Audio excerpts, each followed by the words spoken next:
to national power, nation state, and where we are and what our threats are, what our challenges are, and where should we by 2030, I think this is a very basic, rudimentary slide which you need to understand. No matter what happens in the world, the governing factor today is economics. It's nothing else.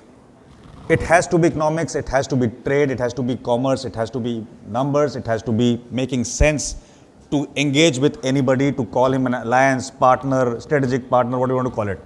And rest, everything emanates from there. Then, so the second part is dealing with two vital aspects, and they are in red. One is your geopolitical intent and how you carry your business in the Committee of Nations.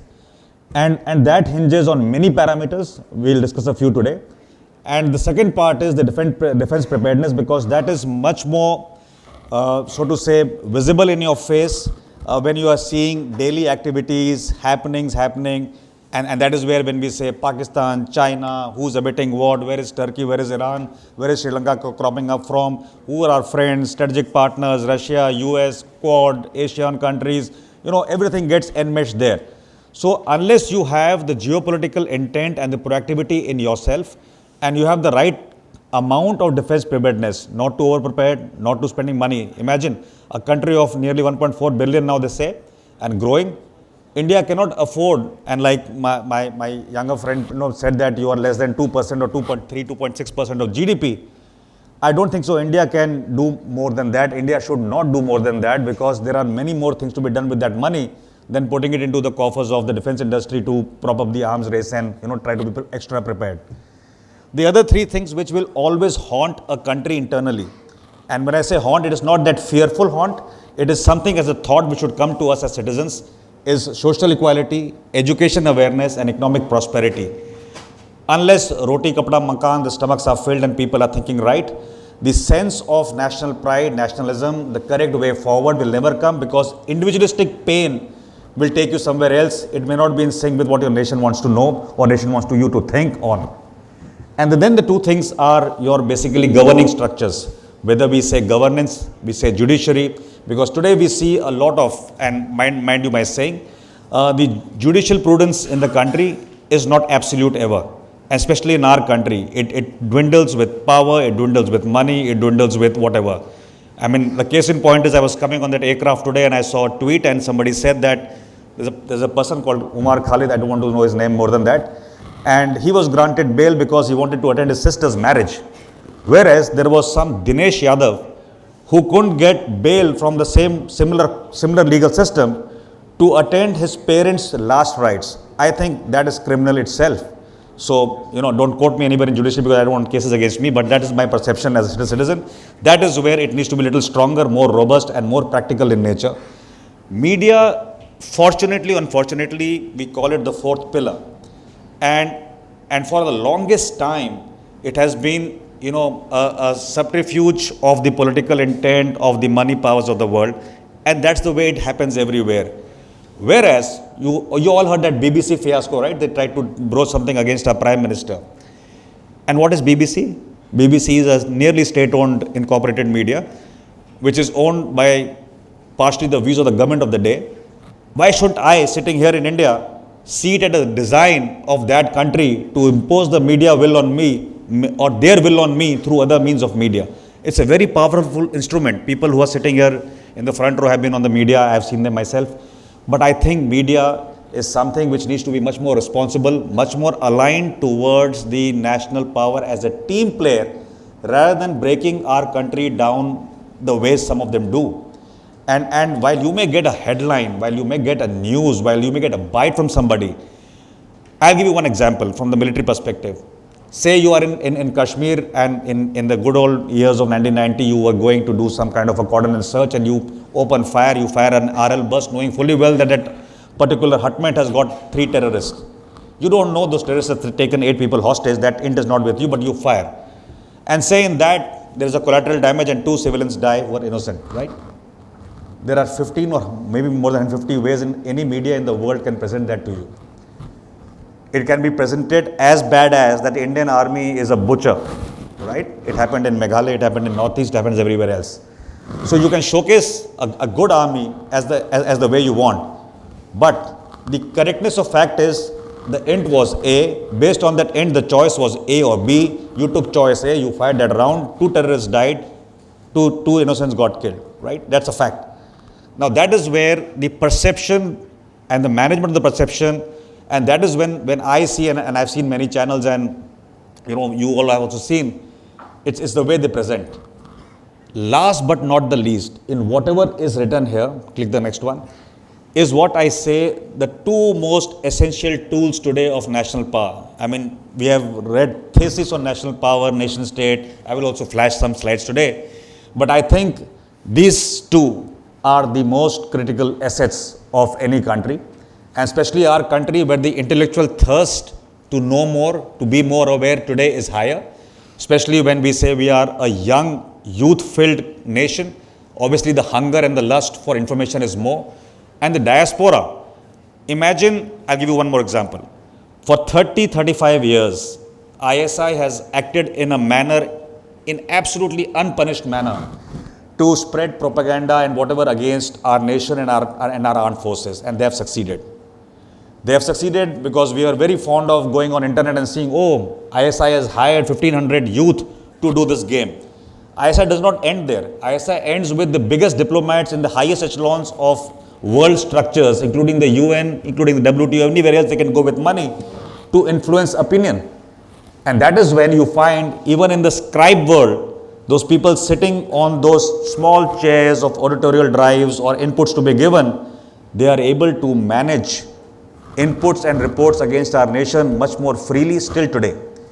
But something changed in the year 2014, 16, 17, and this part, I will not cover more because I don't know. General Asman will cover the classified part if he wants to. We have been able to do the similar action in a more punitive way to get our geopolitical will imposed against our adversaries. So I leave it at that. Next slide. So this is the agenda for the day. These are the bullet points. When I say random thoughts, frank and uncensored, at times I may just overshoot my mandate and say something. Please delete it. And if you ask me something, I'll be very frank in answering you in any which case. Let's go next. So basic prompts are just to show you. Go next. So insofar as nation state is concerned, this is a theoretical definition. You can see it. But there is the conjoining of two things. One is our territorial integrity and sovereignty. And the other part is much more ethnicity, culture-based, and dare I say, and I'm not saying this because this is all philosophical and all knowledgeable theorists have said, aspects of your religion, aspects of your culture, aspects of your language, nationality, all form part of this nation state. So if we actually deep dive in what nation state is, and I'm quite sure at least 2 or 3 minutes of this conversation, Mr. Praful Ketkar will cover this part as what he sees our country in the future. So I will not dwell more. Let's go next. Now, if you see the dime, when you say what are the elements of national power, the bottom left, just read it, it's theoretical. Everybody who has given it a thought today in the world, and I'm not saying I'm making a Eureka moment here, but everybody has forgotten that yellow box which I showed you, the oval shaped, is how the citizens can contribute in each aspect of national power. You name me an element and I can tell you how you and me can do more in that aspect to take our country forward. So that is something to be understood and taken not as a challenge, but as our commitment as citizens, what we can do. Next. Okay, random aspects. India. Big population, good population, youthful population. No doubt there. And I'm giving you just pointers, just keep it in mind. The story will come later. Economy. The most aspirational economy, the biggest market which has come up in the world. And it's not that people want to come to India because India today is saying that Vasudhaiva Kutumbakam, please come to me, we are one world. It's not working like that. It's working primarily because we are, our consumeral aspirations are rising. I will show you a slide again in terms of the mathematics part of it. It's rising. And that is why, since you are the biggest market, you have the biggest investment opportunities, you have biggest collaborative opportunities, people will come to us, right? And if we get it right. Then there are governance frameworks which India is building up, archaic laws, ease of doing business, how the interaction takes place today. I don't know, my previous generation can comment. In 1940s, 50s, 60s, 70s of governance, the policies were made in the close quarters of North Bloc generally, with some inputs from the other blocks which were there. But today, the open policies is put on a public domain. It's put today on a LinkedIn as a link, and anybody can comment. So you can comment from here, somebody can comment from California. So what better that you are a participant in the future policy enunciation and drive which your country is taking. That is the biggest thing to happen. Then there are enough challenges. I will talk about the challenges in both the quarters a little later. I only want to say that India has to believe in a collective future. And when I say collective future, it is both intrinsic insofar as a country within is concerned. It's also extrinsic insofar as India's relations with other countries is concerned. We have friends, we have foes. Now let me tell you, when we talk about friends, and today we say we have two strategic partners, 2+2, you must have heard, Russia, USA, right? But both those countries are at loggerheads and they've been for a long time. How does India manage to be friends with both? India manages to be friends with both because at some part of our geopolitical ideology, we match. At some point of time, we need to take favors and give favors. At some point of time, we need to do business together. So if you see our cumulative strength, it is more so based on which part of our geopolitical ideology matches. It does not match 100% with anybody. It should not match because every country's requirements, their population, aspirations, their growth is on a different curve. It's a competitive environment. So that's why I put I don't put a blinker on me. I don't say at all that USA is my best friend or Russia is my best friend. In today's geopolitics, when I say not me, it means us as Indians. And when you say that, and why should you say that is because everything is conditional in nature. It's not you're married to your wife and you are living and struggling and compromising and everything is happening and one fine day you decide to stay or part ways. It doesn't happen like that. So in a family it's more close-knit, but in the Committee of Nations it's a competitive environment. So you don't know today at which point of time your so-called best friend is going behind your back and using the other instruments of his national power to bear upon you to get you down. Remember, when I say we are the largest growth rate aspirants economically, we have friends who are collaborating. But amongst the same friends, there will be friends whose own industry, whose own manufacturing, whose own skill sets are not going to be utilized. Yours are being, mine are being, right? So they are not stated enemies, but they don't want to see you grow.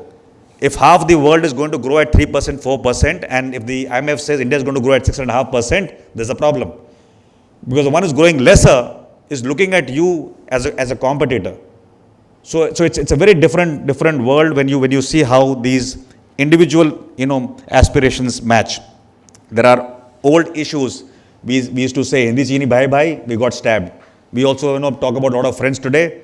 I'm not going to say they're going to stab us, but we're going to be very, very wary about how we interplay our relations with these countries. Coalitions, feasibilities always remain. International structures is something which I need to just highlight in about 10 seconds. WTO. What did China do for 20, 25 years? It said, I am a developing country. Took all the benefits. It had a plan on a white paper which said that by 20, 30, 40, they will grow their economy and then focus on the military part. But they grew so well in the economic part because they utilized all the tools to sponsor the vacancies into WTO. They did it with even WHO, as people say. And that is the way they've been able to grow faster and they've been able to put the accelerator pedal on their military aspirations a little earlier. So this is the way people will influence international fora. And it's time for us to look at it very, very independently, dispassionately, and for our benefit as well. You can't be sitting as, school kids and saying that, okay, there's an umpire and umpire is going to decide. No. Today, time has come that if you got the power, you got the focus and the money and the intent, you make sure the correct umpire is sitting in places as well. And that is the where you got to be assertive in your diplomacy and filling of spaces. Then you come to foes. And, everybody hears Pakistan. In fact, it was the year of 2016, and I will make a personal case here because it's not out of line. So there was a big first slide, and all military people understand. So Indian armed forces went into a geopolitical scan as the first slide in every war game. So the slide used to show you a map of the world, is to show you in different colors and some boxes of yellow or whatever black, and they used to say which country and they used to talk about it, right? So one fine day I was sitting in Jodhpur, and the co-commander was there, and the first slide came from his MGGS, and somehow it didn't, I was urging to say something, and I said, no, let me halt him here only. And co-commander was Mohammed Kori said, ये तो पहला slide है क्या बोलेगा? मैं कहने यही बोलना है मेरे को जो बोलना है आज. And I said, in this entire scan, our problem for 3 decades has been that we have given overemphasis to Pakistan as a foe. The worst country economically, controlled by all kind of fundamentalism, sold out economically to a country which is bigger. In this effort to become the Islamic Caliphate, is doing everything in the book or out of the book to get sold out. Why are we concerned? So I came back in Delhi and I was still serving. So now I can say, because I'm past that age to be put into a court of inquiry. So I was sitting and for some reason I was with late Shri Manohar Parrikar, God bless his soul. And something in the news came where I was having coffee with him at 6 o'clock in the morning. And he says, I said, sir, choti muh badi baat kuch bolun? Bola, haan. Don't worry about that.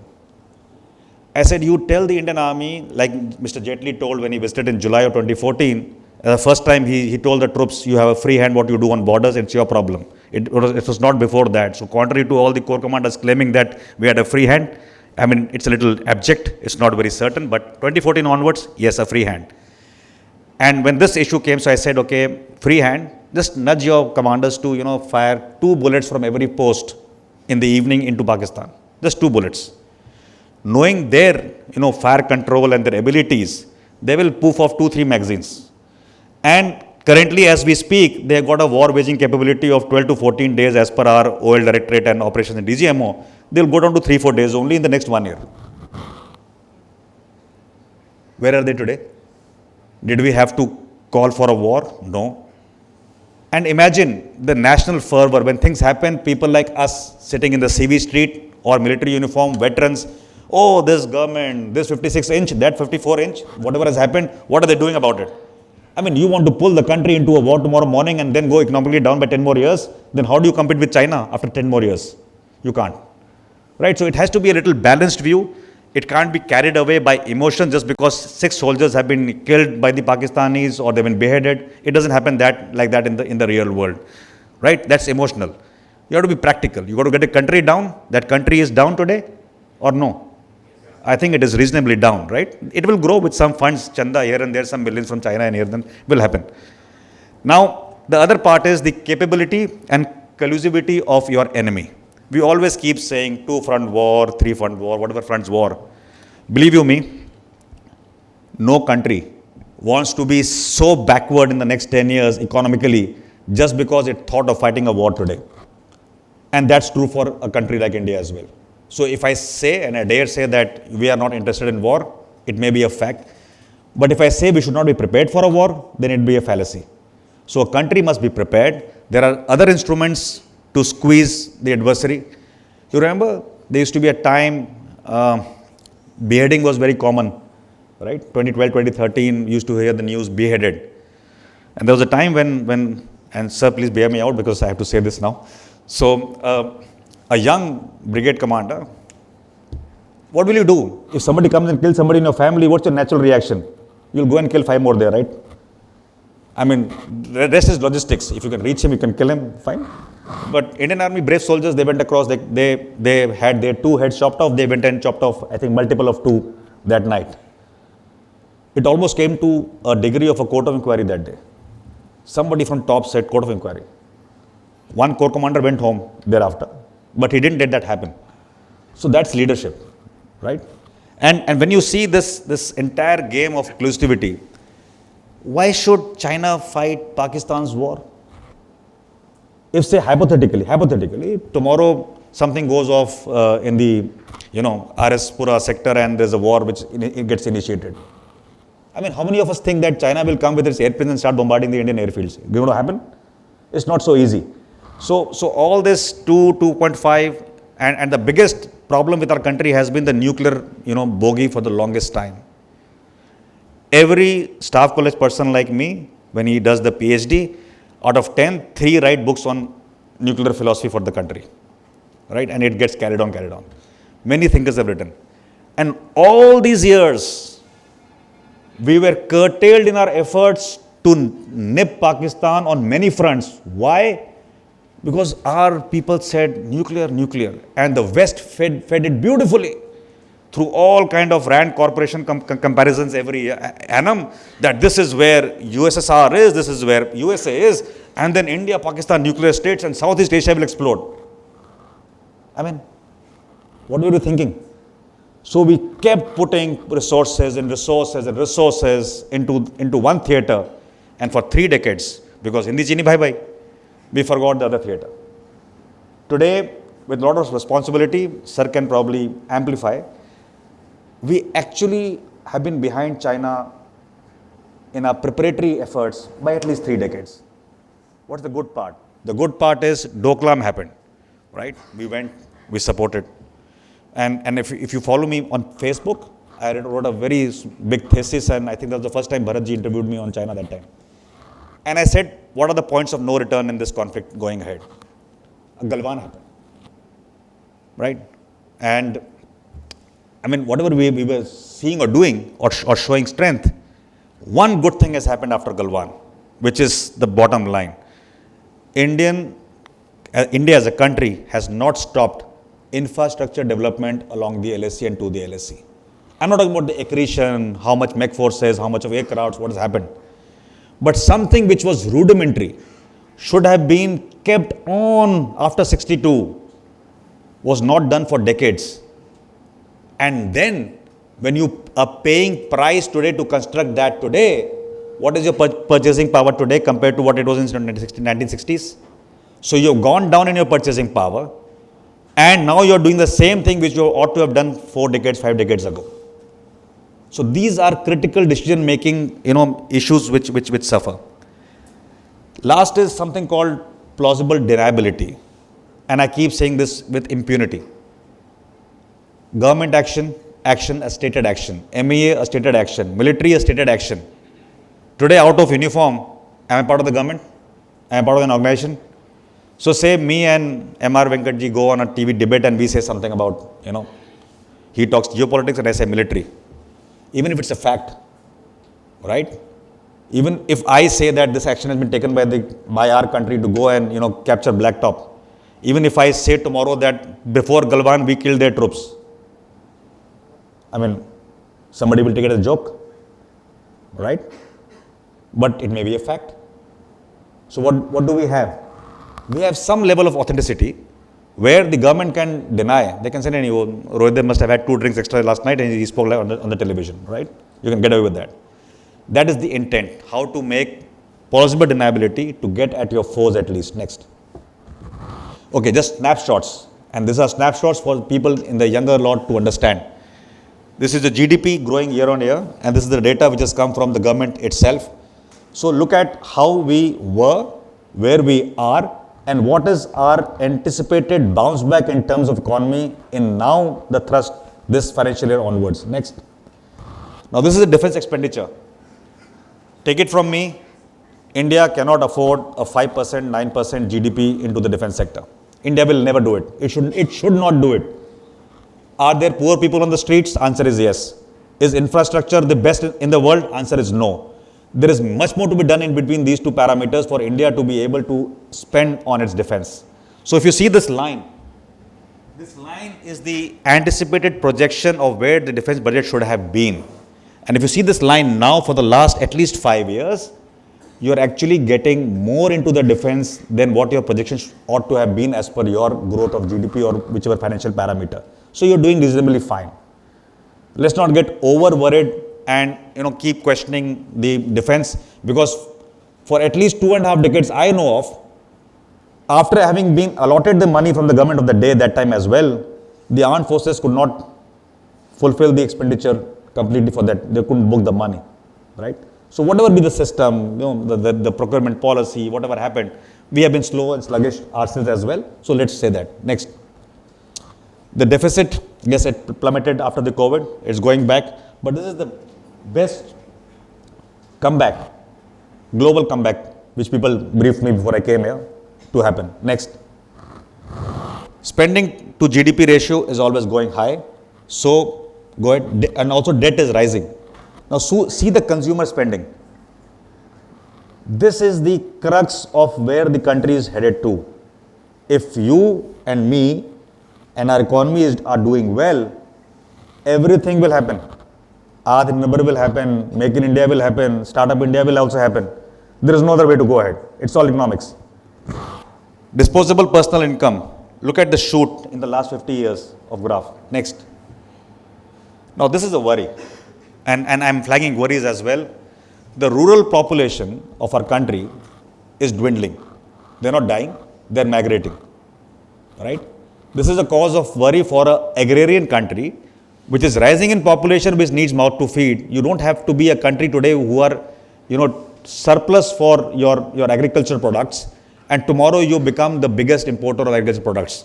So whatever you are doing in terms of, getting in the crude today should not happen with what you are going to do with the food tomorrow. So it's a very important factor.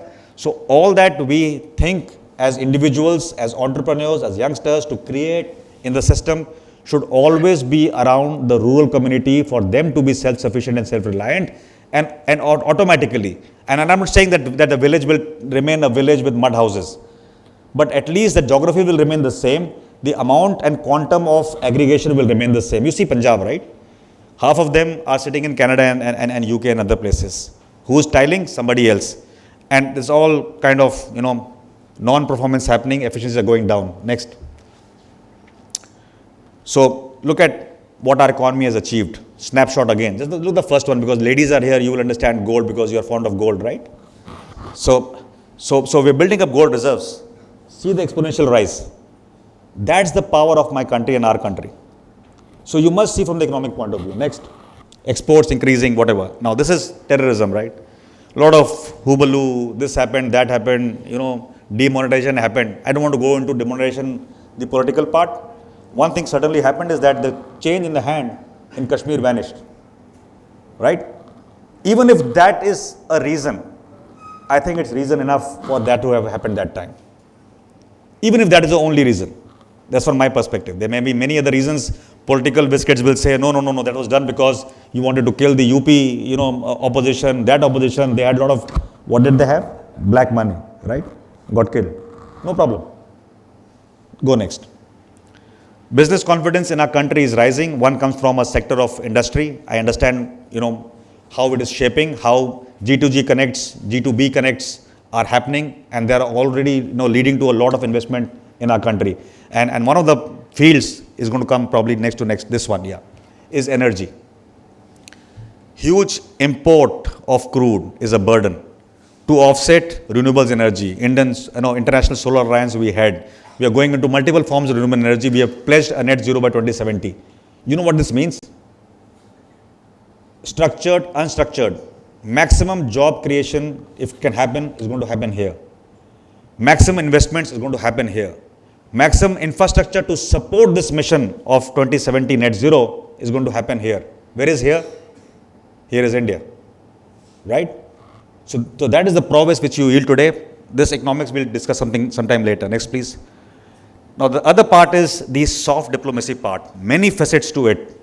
This is the vaccine diplomacy which I have purposefully put. And that lady from Jamaica is going to speak next, over my voice. You can just play it, no problem. And then you see this Gaurav Sawant with a girl in Turkey, which is the recent photograph. Right?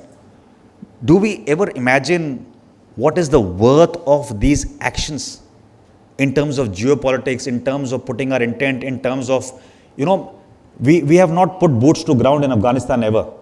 Pakistan has put boots, mind and whatever else they had into Afghanistan, and they have had a good mission, a recoil, a fight back, and today they are fighting in the APEC region. It's a different story. But look at us. We have always picked up something which is related to humanitarian progress. whether it's making a hospital, whether it's making their parliament, whether it's giving them vaccine as a grant, not on sale, is what the gesture matters. And that is where I say with a lot of heart that it's not philosophical when somebody's, Prime Minister says Vasudev Kutam or Kundabakam, or we go to G20 with that prophecy. Today you see G20. G20, I can say from my current experience, and sir, I would like you to dwell on this for about a minute there as well. G20 is the best showcase G20 which is happening today. Every week in some metropolitan, or maybe more than one metropolitan, there is something happening with the world leaders or organizations to discuss in India. And believe you me, the charter is Indian. Most of it is initiated by us. So that should be the level. So when something is happening in Chennai, you should be able to participate in that and collectively support. Who's in town today? The German chancellor is in town, and he was having some kind of a vada pav in the stall in Delhi or someplace yesterday after meeting the Prime Minister. Now you are most critical. When I say you, it's we as citizens. What is our interaction with the world? Nothing. We just see a newspaper or a TV debate and we make opinions. We are very, very, very opinionated otherwise. We ought to be. Next. From the very outset, the Republic of India was a reliable partner and friend whose assistance was critical to our pandemic response. Right. Despite its own challenges and responsibilities. How many of you have seen such videos on social media? And of how many countries? Any guesses? Okay, so just Google this, that, what foreign countries have told about us, our vaccine, whatever. You'll get a lot of videos. That is where the soft power has taken us. When International Yoga Day happened, people were internally coughing at the situation. When something happened with Swachh Bharat, people were, deliberately throwing muck to make it a non-starter. And what did happen? Who contributed towards all these missions? The citizens and the diaspora, that yellow box. Right. Next. Stop here. Okay, these are the challenges, and let me just say a few. I've covered the IFF part. IFF is identification of friend and foe. It's very difficult. The contours of geopolitics are very sublime, and you cannot say for sure that this is an enemy and that's a friend. And in international relations today, somebody is friendly on some aspect. Tomorrow he may contest you in the UN and vote against your vote, and then that's fairly fair and square. The economic alignments amidst all our paradigms, people talked about the growing trade deficit between us and China even post-COVID. People talk about why are we allowing investment to happen after some, portals were blocked by our country in terms of social media. Theatrics is good for, household. Theatrics is good for some political mudslinging. But tell me, if there is something in which a particular country has been exporting to you and you're importing from there, and it's a critical asset for something else to happen, to give basics to your own citizens. If you are made the Prime Minister, how different will you think? Yes, if you had a population of 1,000, you had choices to get expensive stuff inside. But when you're looking at scales of economy, you have to look at your people and at what affordable prices are things available today. So it's not a very clear-cut demarcation that who should be a friend, who should you be economically aligned to. Next is a very important factor. Now these are the threats which our country has from outside. That's why I've written the word extrinsic. And the intrinsic part is what is within us. So terrorism and Islamic fundamentalism. Let's make no bones about it. I don't have to talk about it. There's a British report, if you have read, about 2.5 weeks back, in which Sullivan Braverman presented a report to their parliament. It talks in depth. And it also talks about how this Islamic fundamentalism has fructified against a country called India. So the world today acknowledges what we were talking many decades ago. So it still remains a war which is not very collective, but it's a war and a concern for us. Border disputes and hybrid wars, I think will be covered by the next speaker more. But let me say that, you've seen Russia, how they resolved with China, some border disputes, right?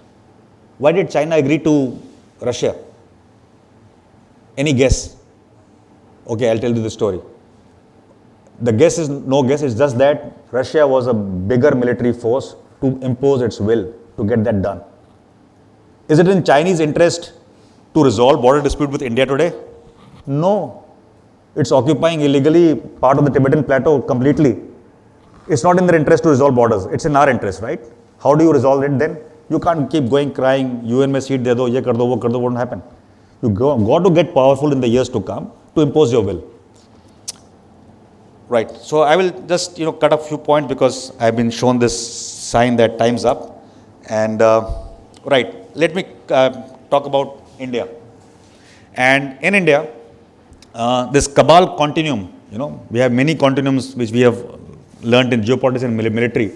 But this cabal continuum is superlative. It just cannot die. You take out the oxygen from here, they get something else from somewhere else. It's a big ticket organizational, structural and financial model जिसका आज कोई तोड़ ही नहीं है. Yes, you can discern it, you can tweak it, you can cut it, but there is no way. The late Sushma Swaraj ji, she went and traveled to Middle East, and people said, Modi ji is traveling and so many billions are going in his travel. But what happened? I think that was the most critical time, because at that time, not only India could convince the United States not to fund unfruitfully, the beggar called Pakistan, but we could also go to Middle East and tweak those taps and cut out the financing. So since you cut out the financing, the preparation levels went down, both whatever economically and even militarily for Pakistan. So I think it's very important, and when you go, let me give you as citizens one advice. On no social media should you go and do a tutu meme beyond a point and never be abusive. Don't flout the norms of that portal, please. I see a lot of good people getting angry, saying something, and Twitter takes them off. Right? You're losing voices. You got to build voices, and it's a very small thing. It doesn't matter to the country, practically to that extent, but it's a big force multiplier. You can comment, you can welcome the German Chancellor yourself today. You got that power. You can comment a nation of 1.4 billion, even if 5% actually go on the social media, you can actually kill the narrative.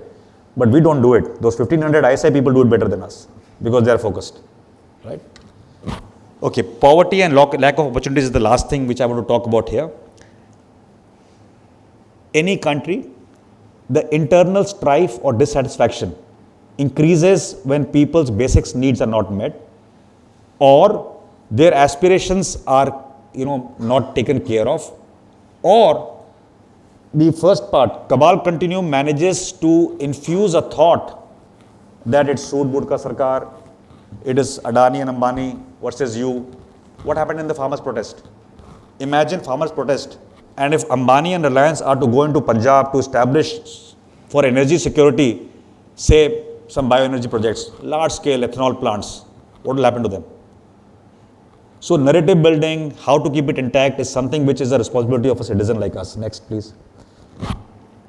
Okay, these are three scenarios. Just I'll go on the top line. Unstable, partially stable and stable. Stable scenarios will never come in our lifetimes, probably. It's a very utopian thought.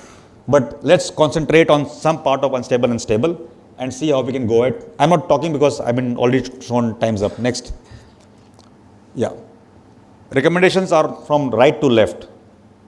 Build the economy through whatever is manageable, collective and curated for our country. Look out for the security. Let the geopolitics be more proactive. Right? Today, do you think, if I ask you as an audience, are geopolitics, when I say geopolitics, are actions by the MEA, the PMO, and say all the other instruments which participate, even armed forces, being on social media and trying to convey their points. Do you see a change in the last 20 years? Yes or no? You see a change. Is it for the positive side, good side? Right. So that's what my query was from you. And then everything has to be citizen-centric. Everything. Next, last. Right. So few parting shots. In the state of nation states, there is no supremacy. There's going to be no Cold War, no two blocks, no one person rising. The petrodollar cannot dominate the world anymore. Right? Maybe the green rupee, which comes up on basis of our investments, will lead the way. It's happening in Singapore. It's going towards Middle East and other countries now. The acceptance of our currency. It has got challenges. And it has got big people like Soros and Hindenburg who are going to get at you. but you got to be a little comfortable with that. Soft power is something which you and me can contribute more, and I find our citizens not doing so. Don't be judgmental. See what you can do, and you must do that part. And proliferation and alliances, like I said, is good. Leadership with responsibility. Now, there are various kind of leaderships. You may be a leader in industry, somebody in the media, somebody in a political party. It has to come with a little more responsibility, which is not there. Right? Sarcasm, jokes are okay, but saying something, and I get really rattled at times when I find very, very important people, so-called, in political domain or otherwise, trying to mock the government of the day. They comment on the armed forces of the day, actually, right? People say that in 15 minutes they would have, secured the LAC. In 15 minutes, that person can't reach his bathroom after getting up in the morning, right? So that's the narrative. And we got to be absolutely aware that, tomorrow you are future leaders. You may have biases. I don't fault you for that. You may have convictions. I don't fault you for that. But your convictions and biases and your loyalty to a smaller cause or a party or an institution cannot be at the cost of your nation. And that is my underlining, comment to those 4 people sitting in the NCC uniform, that, you will become good citizens tomorrow and you must take it forward. Next. Right, so I have finished, and that's my quote. I have a habit of not quoting anybody else, right? So that quote I made last evening and I sent it to Bharatji. How's the quote? You like it? You can't read it? Yeah. So all of you should feel proud of your country. It has come through a lot of challenges, right? Freedom fighters, freedom negotiators. We had 2 kinds of people when freedom came. So unfortunately, the freedom negotiators called themselves freedom fighters, and freedom fighters were thrown out of the window, right? Stark reality. It's emerging today because we're getting educated more. And somebody says, no, don't change history. Oh, history was taken, rolled up, something else was presented. Why shouldn't we change it? Right? So let's be very, very clear that the young people sitting here want to know what we are and where we are headed to. They're not interested in, and a road named after Rohit Dev somewhere. He did nothing. Why should we name a road about him? Right? Okay, so any queries? Probably we are taking it towards the end when all 4 of us sit here. So over to the next speaker. Thank you so much for your time.